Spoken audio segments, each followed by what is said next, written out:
Guys, morning. Nag-isip ako, pupunta ako sa palengke. Diyan lang sa Talipapa. Para maiba naman yung aking ulam ngayon. Ako lang mag-isa ngayon eh. Ayan, dito ako sa Tulip dadaan. Pangalawang street ito.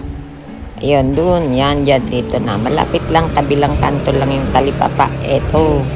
Yan. Although meron dito, 3 ang nagtitinda ng isda dito eh. Meron pa. Doon sa baba. Dorado po yan. Dorado? Opo. Hindi siya yellowfin. Hindi po.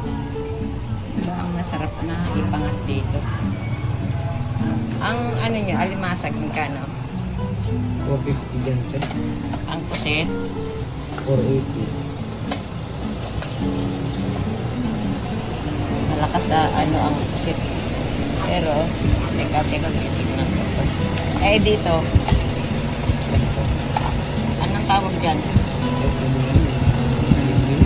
Guys, yung aking nabili ay ayungin. Yan, saging.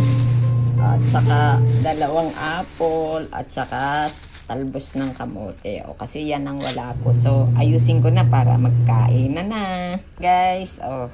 6 na piraso pero katamtaman ng laki.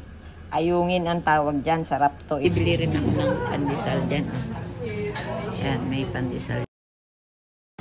Ayan guys, ready na para iluto. Oops, luto na. Ayan na, ang sarap. Kain na tayo. Thank you.